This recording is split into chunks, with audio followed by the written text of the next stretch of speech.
Hindi church online के इस कार्यक्रम में मैं आपका स्वागत करता हूं। आपको धन्यवाद देता हूं कि आज की आराधना सभा से आप जुड़ गए हैं कि परमेश्वर से आप बातें कर सकें प्रार्थना के द्वारा और परमेश्वर आपसे अपने वचन के द्वारा बातें कर सके। हम परमेश्वर की महिमा कर सकें गीतों के द्वारा, आनंद से, उत्साह से भर के तालियां बजाने के द्वारा, उसकी ओर अपनी आंखें उठाने के द्वारा। आज की ये आराधना हम सबों के लिए आशीष का कारण हो, ऐसी मेरी प्रार्थना है। हिंदी चर्च ऑनलाइन की इस आराधना में हम देखेंगे कि किस प्रकार जीवन में मनुष्य को संघर्ष करना पड़ते हैं। संघर्षों से गुजरते हुए यह जिंदगी कटती है, उम्र बढ़ती जाती है, संघर्ष भी बढ़ते जाते हैं, परंतु परमेश्वर का साथ और उस जीवित परमेश्वर पर विश्वास, पवित्र आत्मा की अगुवाई और प्रभु यीशु मसीह का साथ इस जीवन के संघर्षों से हमें विजय दिलाते हैं। तो आइए हम इसी बात पर गौर करते हुए आज की हिंदी चर्च ऑनलाइन की इस आराधना में सहभागी होते हैं। आपका बहुत बहुत स्वागत है। धन्यवाद। आपको प्रभु यीशु के मधुर नाम में नमस्कार। हिंदी चर्च ऑनलाइन आराधना में मैं आप सभी का स्वागत करती।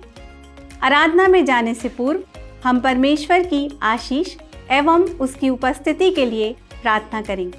आइए हम प्रार्थना करें। महान सामर्थी दयालु पिता परमेश्वर, इस समय हम आपके चरणों के समीप आते हैं। धन्यवाद देते हैं जीवन की हर एक आशीषों के लिए। हिंदी चर्च ऑनलाइन के लिए विशेष प्रार्थना करते हैं कि हम उसके माध्यम से पिता परमेश्वर आपकी आराधना स्तुति कर सकते हैं, वचन को सुन सकते हैं। और पिता परमेश्वर, हिंदी चर्च ऑनलाइन के माध्यम से आज लाखों लोग आपके वचन को सुन पा रहे हैं। इसके लिए हम हृदय से आपका धन्यवाद देते हैं। प्रार्थना करते हैं गीतों के गाए जाने के लिए। जो गीत हम गाएं उससे आपकी आराधना और महिमा हो। वक्ता महोदय के लिए प्रार्थना करते हैं पिता परमेश्वर, जो वचन वो लेकर आते हैं उससे लाखों लोग पिता परमेश्वर लाभान्वित हों और आपके वचन में, आपकी संगति में आगे बढ़ सकें। प्रार्थना करते हैं पिता परमेश्वर विशेषकर प्रभु की व्यारी के लिए। जब हम उसमें सम्मिलित होते हैं हम उसके मर्म को पहचानने वाले बन सकें और पिता परमेश्वर अपने पापों से तौबा करके आपके नज़दीक आ सके। आने वाले सप्ताह की सुरक्षा के लिए आपसे विशेष प्रार्थना निवेदन करते हैं। आपकी दया, आपकी सुरक्षा हम सभी पर बनी रह सके। प्रार्थना करते हैं पिता परमेश्वर तमाम बीमार लोगों के लिए जो अस्वस्थ हैं, अपने घरों में हैं, अस्पतालों में हैं, उन तमाम लोगों पर आप अपनी चंगाई दीजिए, उनको छूकर चंगा कीजिए। इस प्रार्थना को हम प्रभु यीशु मसीह के पवित्र और मीठे नाम से मांगते हैं, आमीन। यहाँ की स्तुति करो, हे यहोवा के दासों, स्तुति करो। यहोवा के नाम की स्तुति करो। यहोवा का नाम अब से लेकर सर्वदा तक धन्य हो। हमारा परमेश्वर महिमा और स्तुति के योग्य है। बड़े उत्साह के साथ परमेश्वर के आदर और महिमा में हम कुछ गीत और कोरस गाएंगे।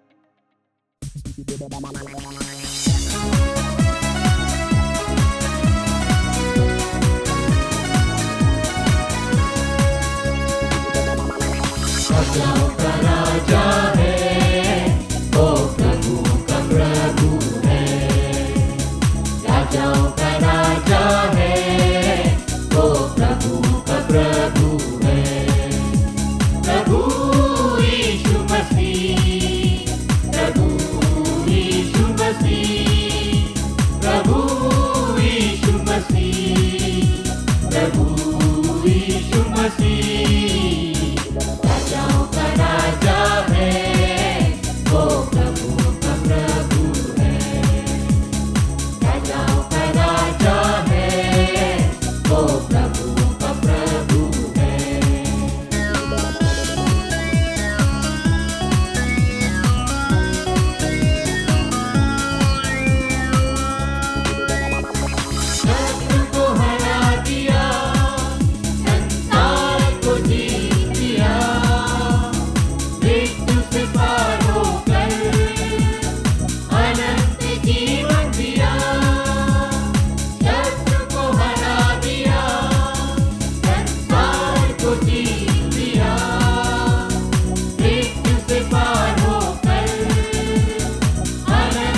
मैं जय जरूर पाऊंगा, साथ चलूंगा मैं जय जरूर पाऊंगा, प्रभु का धन्यवाद करूंगा।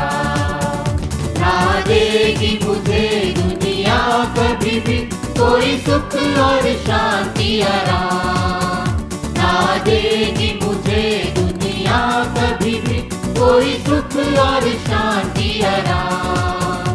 मेरे यीशु के साथ धन्य संगति में, मेरे यीशु के साथ धन्य संगति में सदा मिलती खुशी मुझको, प्रभु का धन्यवाद करूंगा, उसकी संगति में सदा रहूंगा। साथ चलूंगा मैं जय जरूर पाऊंगा, साथ चलूंगा मैं जय जरूर पाऊंगा, प्रभु का धन्यवाद करूंगा। मेरी जिंदगी की हर परेशानी में खुल जाता है आशा का द्वार, मेरी जिंदगी की हर परेशानी में खुल जाता है आशा का द्वार। कभी ना डरूंगा, कभी ना हटूंगा, कभी ना डरूंगा, कभी ना हटूंगा, चाहे जान भी देना पड़े, प्रभु का धन्यवाद करूंगा, उसकी संगति में सदा रहूंगा। साथ चलूंगा मैं जय जरूर पाऊंगा, साथ चलूंगा मैं जय जरूर पाऊंगा, प्रभु का धन्यवाद करूंगा। मेरी आयु के दिन पग पग में सदा तेरी सेवा को पूरी करूंगा, मेरी आयु के दिन पग पग में सदा तेरी सेवा को पूरी करूंगा। एक बत्ती समान जलता रहूंगा, एक बत्ती समान जलता रहूंगा, तेरी महिमा मेरी गाना, प्रभु का धन्यवाद करूंगा, उसकी संगति में सदा रहूंगा। साथ चलूंगा मैं जय जरूर पाऊंगा, साथ चलूंगा मैं जय जरूर पाऊंगा, प्रभु का धन्यवाद करूंगा। कितना अच्छा है वो, कितना धन्य है वो, यीशु ही मेरे जीवन का साथी। कितना अच्छा है वो, कितना धन्य है वो, यीशु ही मेरे जीवन का साथी। मेरी जरूरतों को पूरा करता है वो, मेरी जरूरतों को पूरा करता है वो, कोई घटी नहीं मुझको, प्रभु का धन्यवाद करूंगा, उसकी संगति में सदा रहूंगा। साथ चलूंगा मैं जय जरूर पाऊंगा, साथ चलूंगा मैं जय जरूर पाऊंगा, प्रभु का धन्यवाद करूंगा।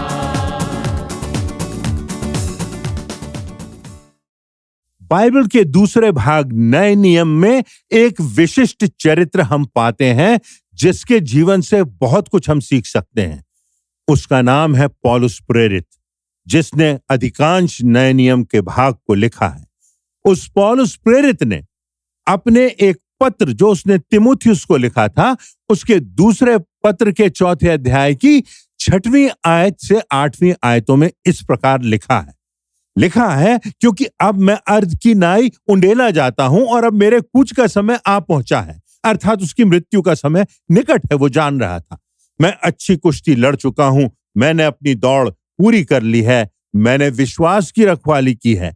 भविष्य में मेरे लिए धर्म का वह मुकुट जो रखा हुआ है, जिसे प्रभु जो धर्मी और न्यायी है मुझे उस दिन देगा, और मुझे ही नहीं वरन उन सबों को भी जो उसके प्रकट होने को प्रिय जानते हैं, जो उस प्रभु को प्रिय जानते हैं, जो उसका अनुगमन करते हैं, जो उसके साथ साथ चलते हैं, उन सबों के लिए परमेश्वर के वचन में यह प्रतिज्ञा है। पौलुस प्रेरित इस बात को दर्शा रहा था और तीमुथियुस को पत्र लिखते हुए अपने जीवन के अंतिम समय में वह इस बात को जाहिर कर रहा था कि जीवन एक संघर्ष है और इस संघर्ष का प्रतिफल, इस संघर्ष में विजय इस संघर्ष की अंतिम विजय, इस संघर्ष में जीत का मुकुट तुमको इस संसार के पार अर्थात अनंत में मिलेगा, स्वर्ग में मिलेगा। तो जीवन है जो संघर्ष है, और जीवन जो संघर्ष है इसमें हमको आगे बढ़ते जाना है। तो पहली बात आज हम देखेंगे कि पौलुस ने अपने जीवन में बहुत संघर्ष किया। उसका जीवन विषमताओं से भरा हुआ था। हमारे लिए भी कितनी बार ऐसा होता है कि अनापेक्षित होता है, जिसकी हमने कभी कल्पना नहीं की, जिसकी कभी हमने तैयारी नहीं की, जिस विषय में हमने कभी सोचा नहीं, वो हमारे साथ घटित हो जाता है।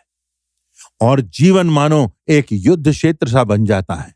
एक शांति का समय होता है और अचानक से एक ऐसा समय आ जाता है जिसके विषय में हमने सोचा भी नहीं था।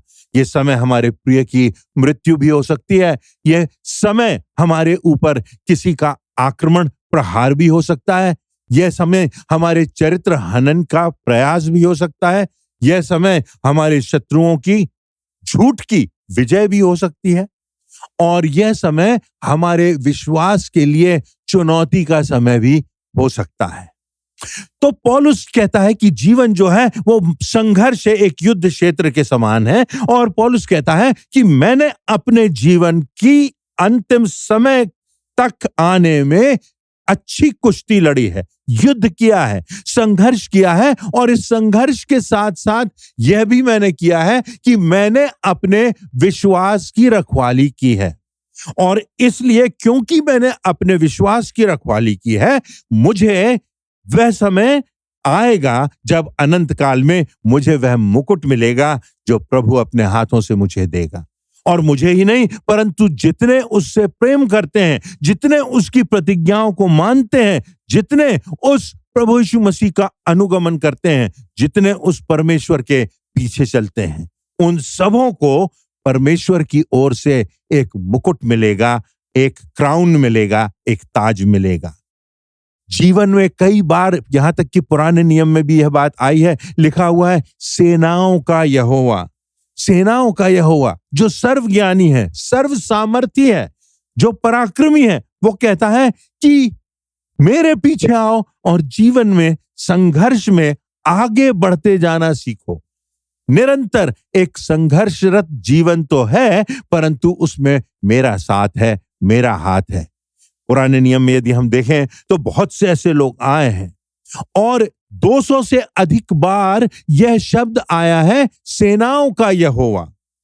यहां पर हम मूसा को देखें, यहोशू को देखें, गिदोन को देखें, एलीशा को देखें, एलिया को देखें, ये सब पराक्रमी योद्धा थे। ये सब जो थे ये युद्ध करने वाले थे, ये संघर्ष करने वाले थे। इनके जीवन में बहुत सी परीक्षाएं आई, बहुत सी ऐसी घटनाएं घटित हुई जिसके लिए इन्हें संघर्ष करना पड़ा। ये सब मानो एक संग्राम से गुजरे। और इसलिए तीमुथियुस की पहली पत्री के पहले अध्याय की 18वीं आयत में पौलुस लिखता है, हे पुत्र तीमुथियुस, उस भविष्यवाणी के अनुसार जो पहले तेरे विषय में की गई थी, मैं यह आज्ञा सौंपता हूं कि तू उनके अनुसार अच्छी लड़ाई लड़ता रहे। लड़ाई लड़ने का अर्थ यह नहीं है कि हमको किसी के साथ मारपीट करना है या हमको कोई अपने लिए किसी का विनाश करना है, परंतु इसका अर्थ यह है कि संघर्ष करते जाना है। तीमुथियुस के पहले पत्र के 6वें अध्याय की 12वीं आयत में भी पौलुस कहता है, विश्वास की अच्छी कुश्ती लड़। विश्वास के जीवन में जब परीक्षाएं आती हैं, विश्वास में स्थिर रहे और अनंत जीवन को प्राप्त करने के लिए एक अच्छा गवाह बन जा और अपनी इस गवाही को बहुतों के सामने अंगीकार कर ले। तो हमारा संसार की शक्तियों से संघर्ष चलता है। हेरोदेस, पिलातुस, कैसर से प्रभु यीशु मसीह का सतत संघर्ष चल रहा है। आज भी कितने शासक ऐसे होते हैं, कितने ऐसे सेनापति होते हैं, कितने ऐसे राजा होते हैं जो प्रभु यीशु मसीह के कार्य को, जो परमेश्वर के लोगों के सामने रुकावट डालते हैं, जो उनको कुचलने का, बर्बाद करने का, समाप्त करने का प्रयास करते हैं। कितने ऐसी शक्तियां हैं जो इस संसार में हमको रोकती हैं। हम जानते हैं प्रभु यीशु मसीह के जन्म के समय से राजा हेरोदेस से लेकर उसको संघर्ष करना पड़ा, उसको बचाया गया किसी प्रकार, और प्रभु यीशु मसीह अपने मार्ग पर, परमेश्वर के मार्ग पर आगे बढ़ता गया। यहां पर हम यह भी देखते हैं कि जहां पर यूहन्ना बपतिस्मा देने वाले, जिसने प्रभु के लिए मार्ग तैयार किया था, जो धर्मी मनुष्य था, जो प्रभु का मार्ग तैयार करने के लिए विशिष्ट रूप से अभिषिक्त था, उसको इस संसार में ऐसा संघर्ष करना पड़ा, और अंत में उसकी मृत्यु कैसे हुई? राजा ने उसका सिर कटवा दिया, कलम करवा दिया। उसके साथ साथ न सिर्फ शारीरिक संघर्ष होते हैं, परंतु आत्मिक संघर्षों से भी हमारा सामना होता है। इफिसियों के पत्र के 6वें अध्याय की 12वीं आयत में लिखा हुआ है, क्योंकि हमारा यह मलयुद्ध लोहू और मांस से नहीं, परंतु प्रधानों से और अधिकारियों से और इस संसार के अंधकार के हाकिमों से और दुष्टता की अर्थात शैतान की आत्मिक सेना से है, जो आकाश में है। हम देखते हैं कि प्रभु यीशु मसीह की भी परीक्षा ली। शैतान ने प्रभु यीशु मसीह को भी नहीं छोड़ा, प्रभु यीशु मसीह की भी परीक्षा ली। और हम जानते हैं कि उसके बाद जो लोग हुए, जो महान लोग हुए, जिन्होंने प्रचार का काम किया, जिन्होंने बहुतों की सेवा की, जिन्होंने गिरतों को उठाया, जिन्होंने कोढ़ियों के लिए बड़े बड़े कार्य किए, उनको बचाने की कोशिश की, ऐसे लोगों को जो छोटे समझे जाते थे, जिनका कोई मूल्य नहीं था, उनको उठाने के लिए संघर्ष किया। और उनको उठाने के लिए संघर्ष करते हुए वो विश्वास की गवाही देते रहे और परमेश्वर के मार्ग पर चलते रहे। परंतु इसके लिए हमको सतत तैयार रहना है, क्योंकि हमारा संघर्ष शारीरिक और आत्मिक तो होता है, शरीर की लालसाओं से भी होता है। मरकुस रचित सुसमाचार के 4 अध्याय की 19वीं आयत में लिखा हुआ है, संसार की चिंता और धन का धोखा और वस्तुओं का लोभ उनमें समा जाता है और वचन निष्फल रह जाता है। परमेश्वर का वचन किन बातों से निष्फल रह जाता है? संसार की चिंता, धन का धोखा।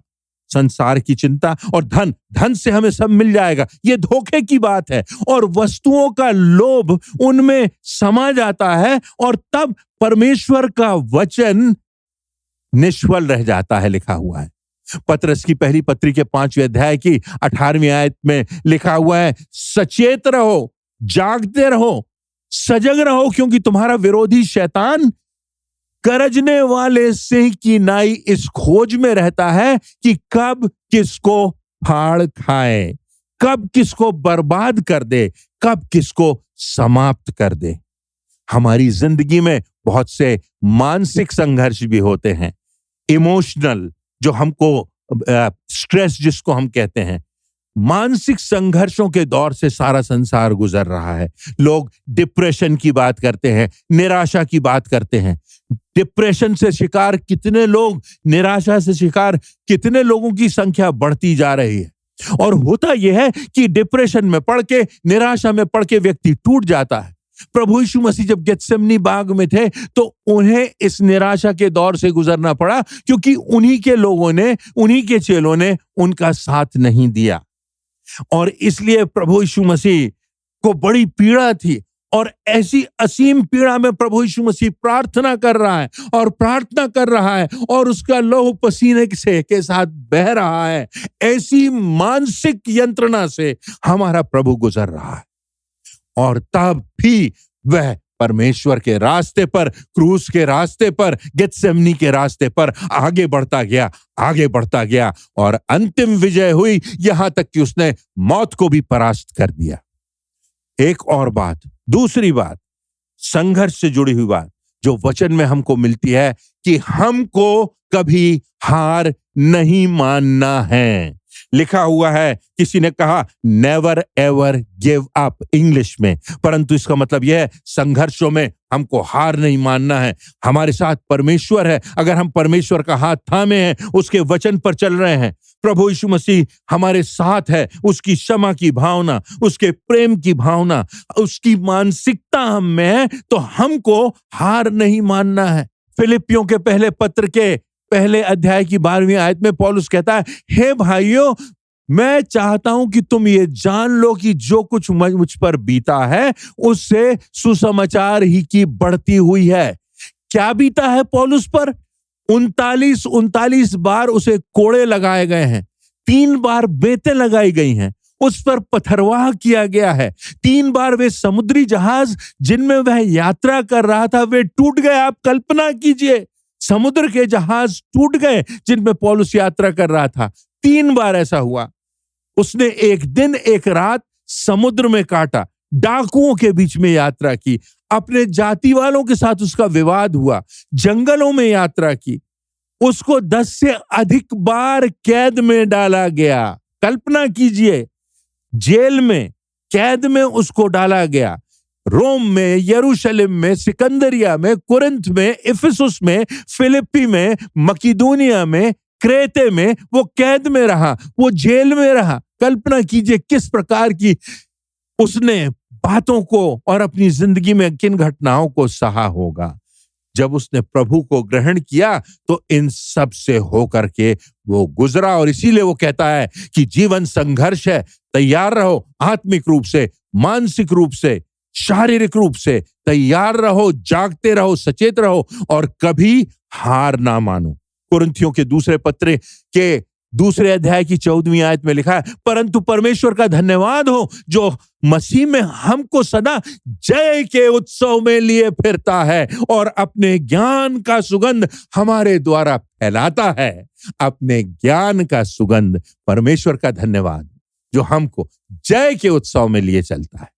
फिलिपियों के पत्र में भी यह बात लिखी हुई है। पौलुस लिखता है, मैं तो यही हार्दिक लालसा रखता हूं और आशा करता हूं कि मैं किसी बात में लज्जित ना हूं, पर मेरी देह से मेरे प्रबल साहस के कारण मसीह की बड़ाई सदा होती रहे, चाहे जो भी हो, चाहे मैं जीवित रहूं, चाहे मृतक रहूं, मर भी जाऊं तो भी मुझसे प्रभु की गवाही होती रहे, परमेश्वर का कार्य पूरा होता रहे। कुरिन्थियों की पत्री के 9वें अध्याय की 24वीं आयत के दूसरे भाग में लिखा हुआ है, तुम भी वैसे ही दौड़ो कि जीतो। उसका अर्थ यह है कि विश्वास की इस दौड़ में हमें दौड़ना है और विश्वास की रखवाली इस प्रकार से करना है कि हम विजयी हों, कि हम अनंत जीवन में प्रवेश कर सकें, कि मृत्यु के बाद हम उस स्वर्ग राज्य में प्रवेश करें, उस धाम में प्रवेश करें जो परमेश्वर ने हमारे लिए तैयार किया है। यहां पर हमारे सामने बहुत से उदाहरण हैं कि हमको किस प्रकार आगे बढ़ते जाना है। हमारे सामने आज भी ऐसे उदाहरण हैं। कितने ऐसे लोग हैं जिनको मारा जाता है, पीटा जाता है, यहां तक कि प्रभु के विश्वास के कारण उनकी हत्या कर दी जाती है। बारना रिसर्च ग्रुप का कहना है 1,25,000 मसीही लोगों को उनके विश्वास के कारण मार डाला जाता है प्रतिवर्ष। हम कल्पना भी नहीं कर सकते, हम सोच भी नहीं सकते, ये बातें हमारी कल्पना से परे हैं। और तीसरी बात जो है वो ये कि हम अनंत के परिप्रेक्ष्य में जिएं। अमेरिका की सीनेट के सदस्य न्यूबर्गर को पता चला कि उन्हें कैंसर है। पता चलने के 6 माह के बाद वो लिखते हैं कि कैंसर के पता चलने से मेरी जिंदगी का नजरिया बदल गया। मैं पहले नाम, पद, दौलत और सफलता को पाना चाहता था। मेरे जीवन का मानो यही उद्देश्य था। अब मेरी इच्छाएं बदल गई हैं, मेरी प्राथमिकताएं बदल गई हैं, मेरी आकांक्षाएं बदल गई हैं। अब मैं समय अपने परिवार के साथ बिताना चाहता हूं, परमेश्वर की संगति में बिताना चाहता हूं, पत्नी के साथ उस प्रेम भाव से, आदर से, सम्मान से मैं रहना चाहता हूं, बच्चों की उपस्थिति में मैं रहना चाहता हूं, परिवार के साथ रविवार को कब आराधना करूं इसका मैं इंतजार करता हूं, क्योंकि अब मैं सब बातें अनंत के परिप्रेक्ष्य में देखता हूं कि अब मुझे यहां से जाना है और इसलिए अब मेरा जीवन बदल गया, मेरी प्राथमिकताएं बदल गई। मत्ती रचित सुसमाचार के 5वें अध्याय की 11वीं और 12वीं आयतों में प्रभु यीशु मसीह कहते हैं, धन्य हो तुम जब मनुष्य मेरे कारण तुम्हारी निंदा करे और सताए और झूठ बोल बोलकर ध्यान दीजिए तुम्हारे विरोध में सब प्रकार की बुरी बातें कहे। कितनी नकारात्मक बात। पर प्रभु यीशु मसीह कहते हैं आनंदित और मगन होना। लिखा हुआ है कि आनंदित और मगन होना, क्योंकि तुम्हारे लिए स्वर्ग में बड़ा फल है। इसीलिए कि उन्होंने उन भविष्यवक्ताओं को जो तुमसे पहले थे इसी रीति से सताया था। ना सिर्फ तुमको बड़ा फल मिलेगा, परंतु तुम भविष्यवक्ताओं की श्रेणी में आ जाते हो। प्रभु यीशु मसीह कहते हैं कि घबराना नहीं, निराश नहीं होना, स्वर्ग में बड़ा फल है। आनंदित होना, मगन होना, धन्यवाद देना। कुरिन्थियों के पहले पत्र के 15वें अध्याय की 19वीं आयत में लिखा हुआ है, यदि हम केवल इसी जीवन में मसीह से आशा रखते हैं तो हम सब मनुष्यों में सबसे अभागे हैं। हमको इस जिंदगी में सब कुछ नहीं मिल जाएगा। इसीलिए रोमियो के पत्र के 8वें अध्याय की 28वीं आयत में लिखा है, और हम जानते हैं कि जो लोग परमेश्वर से प्रेम रखते हैं उनके लिए सब बातें मिलकर भलाई ही को उत्पन्न करती हैं, अर्थात उन्हीं को जो परमेश्वर की इच्छा के अनुसार बुलाए गए हैं। यशायाह नबी की पुस्तक उसके 44वें अध्याय की 21वीं आयत में लिखा है, परंतु जो यहोवा की बाट जोते हैं वे नया बल प्राप्त करते जाएंगे, वे उकाबों की नाई उड़ेंगे, वे दौड़ेंगे और श्रमित ना होंगे, वे चलेंगे और थकित ना होंगे। ये परमेश्वर का बल प्राप्त करते हुए विश्वास से उसकी राह पर आगे बढ़ते जाएंगे। कभी पराजय की मानसिकता से नहीं, परंतु विजय की, उत्साह की और निरंतर संघर्ष करते हुए आगे बढ़ने की मानसिकता से जीवन जीते जाएंगे। तो इन बातों पर हमने विचार किया आज कि हमको इस संसार में हार नहीं मानना है। इस संसार में हमें विश्वास की रखवाली करना है। हमें कोई ऐसा कार्य नहीं करना है कि जब संघर्ष आए तो हम अपने मार्ग से विमुख हो जाएं। हमको परमेश्वर की सेवा हर जगह, हर स्थान पर, हर समय जहां परमेश्वर ने रखा है करते रहना है, निरंतर आगे बढ़ते जाना है, क्योंकि हमारा घर जहां है जो अनंत है वह हमारे लिए बड़ा मुकुट परमेश्वर ने तैयार करके रखा है। इसलिए हम विजय के साथ आगे बढ़ें, विजयी होने की मानसिकता के साथ आगे बढ़ें। इस संघर्ष में कभी हार ना माने और उस अनंत जीवन के वृहद चित्र को देखते हुए हम अपने जीवन के निर्णय करें। प्रतिदिन हर बात में, हर परिस्थिति में परमेश्वर की सामर्थ हमारे साथ होगी।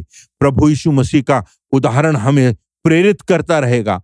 पौलुस प्रेरित का जीवन हमको प्रेरणा देता रहेगा। उसकी लेखनी में जिन घटनाओं से वो गुजरा, और प्रभु यीशु मसीह ने तो क्रूस की मृत्यु भी सह ली, और उस क्रूस की मृत्यु से गुजर के वह उस मार्ग पर चलता गया। संघर्ष के, मृत्यु के मार्ग से होते हुए उसका कत्ल कर दिया गया। उसको स्वीकार करते हुए उसने सारे संसार के लिए उद्धार का मार्ग खोला। मेरे और आपके जैसे लोगों के लिए आज भी वो प्रभु यीशु मसीह हमको बुला रहा है। हमको बुला रहा है कि हम जीवन में उसके साथ संघर्ष करें।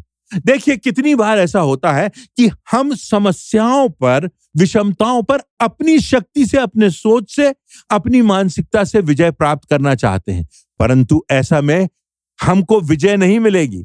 हमको विजय तब मिलेगी जब हमारा विश्वास मजबूत होगा, जब परमेश्वर की सामर्थ हमारे साथ होगी, जब हम प्रभु यीशु मसीह पर विश्वास करते हुए उसको अपने जीवन को समर्पित करेंगे और उसकी द्वारा भेजा गया पवित्र आत्मा उसकी सामर्थ को हमारे जीवन में उतरने देंगे, और तब आगे बढ़ते हुए हम विजय को प्राप्त करेंगे। परमेश्वर आप सबों को आशीष देवे और इस बात की निश्चितता देवे कि कभी संघर्षों में हम पीछे ना हटें, आगे बढ़ते जाएं। जहां, जिस स्थान पर, जिस परिस्थिति में, जिस परिवेश में परमेश्वर ने रखा हो, चाहे आपको ऐसा लगता हो कि आप कैद हो गए हों, परंतु परमेश्वर के वचन का प्रचार करते रहें। प्रभु की शोभा आपके जीवन से दिखाई दे और पवित्र आत्मा की अगुवाई में आप आगे बढ़ते जाएं। यही मेरी प्रार्थना है। परमेश्वर आप सबों को बहुतायत से आशीष दे। आज के सुंदर एवं प्रेरणादायक संदेश के लिए परमेश्वर को और उसके दास को धन्यवाद देते हैं। अभी हम प्रभु भोज में शामिल होंगे, परमेश्वर के महान बलिदान को स्मरण करेंगे। प्रभु की मेज में सम्मिलित होने से पहले हम अपने मनों को तैयार करें इस गीत के द्वारा।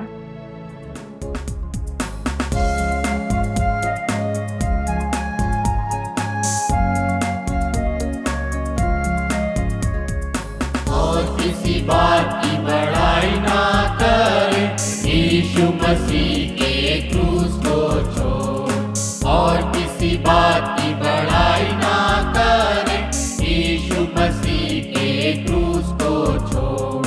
यीशु मसीह के क्रूस को छोड़ प्यारो, यीशु मसीह के क्रूस को छोड़। यीशु मसीह ने शरीर में आके पाप दंड की आज्ञा दी। यीशु मसीह ने शरीर में आके पाप दंड की आज्ञा दी। पाप दंड की आज्ञा दी प्यारो, पाप दंड की आज्ञा दी।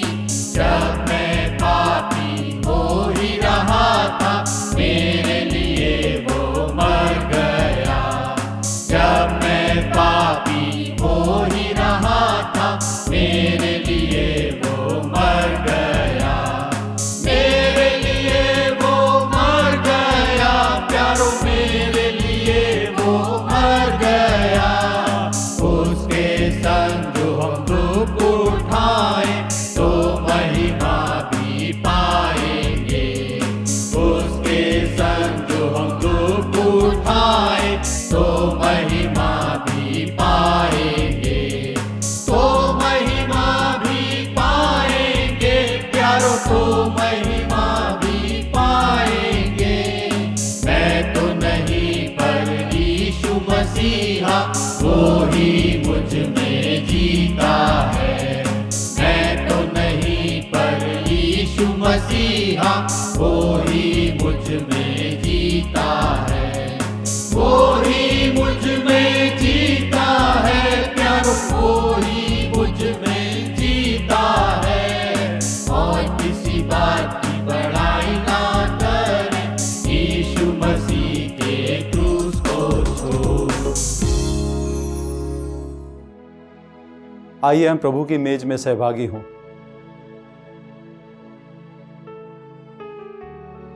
प्रभु यीशु ने जिस रात वह पकड़वाया गया, उसने रोटी ली और धन्यवाद करके उसे तोड़ी और कहा, यह है मेरी देह है जो तुम्हारे लिए है, मेरे स्मरण के लिए यही किया करो। इसी रीति से उसने ब्यारी के पीछे एक कटोरा भी लिया और कहा, यह कटोरा मेरे लहू में नई वाचा है, जब कभी पियो तो मेरे स्मरण के लिए यही किया करो। क्योंकि जब कभी तुम यह रोटी खाते और इस कटोरे में से पीते हो, तो प्रभु की मृत्यु को जब तक वह न आए प्रचार करते हो। आइए हम प्रार्थना करें। स्वर्ग के सिंहासन पर विराजने हारे पवित्र और सामर्थी प्रभु, आपके बेटे प्रभु यीशु मसीह के नाम से हम आपके सन्मुख आते हैं। बड़ा धन्यवाद देते हैं तमाम उत्तम आशीषों के लिए। विशेष करके धन्यवाद देते हैं आपके उस अद्भुत प्रेम के लिए जो आपने हम मनुष्यों से किया और अपने इकलौते बेटे को हमारे लिए दे दिया। और धन्यवाद देते हैं इस बात के लिए कि उसके ऊपर विश्वास करने के द्वारा हम सभी आपके स्वर्गीय राज्य में जाने के योग्य ठहराए जाते हैं।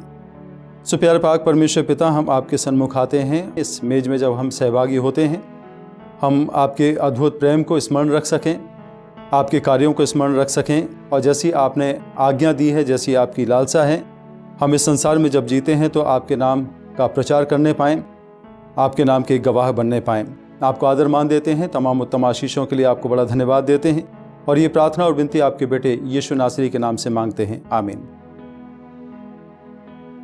जिसने भी प्रभु यीशु पर विश्वास करके बपतिस्मा लिया है, वो ही इस विधि में शामिल हो सकता है। आइए हम इस ब्यारी में भाग लें।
परमेश्वर पिता का धन्यवाद आज की सुंदर आराधना के लिए।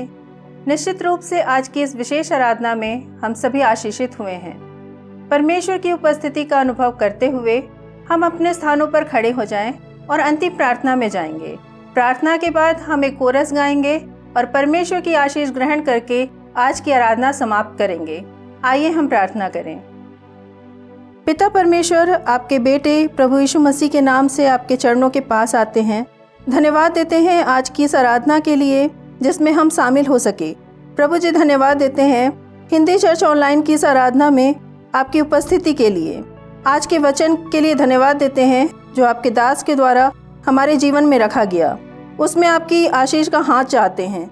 ये वचन हमारे दिलों में काम करने वाला हो सके, प्रभु की प्यारी में हम शामिल हो सके। आपका धन्यवाद। आने वाले सप्ताह के लिए आपसे प्रार्थना करते हैं, आपकी सुरक्षा और मार्गदर्शन हमारे साथ बना रहे, प्रभु यीशु मसीह के नाम से, आमीन। योग्य केवल तू, योग्य केवल तू, योग्य केवल तू ही प्रभु, मेरे प्रभु यीशु। पवित्र केवल तू, पवित्र केवल तू, पवित्र केवल तू ही प्रभु, मेरे प्रभु यीशु। आदर और महिमा है तेरे, आदर और महिमा है तेरे, आदर और महिमा है तेरे प्रभु, मेरे प्रभु यीशु। आइए हम परमेश्वर पिता की आशीष को ग्रहण करें। अब हमारे परमेश्वर पिता का प्रेम, प्रभु यीशु मसीह का अनुग्रह और पवित्र आत्मा की सामर्थ हम सबों के साथ जो उस पर विश्वास करते हैं अनंत काल तक बनी रहे। आमीन।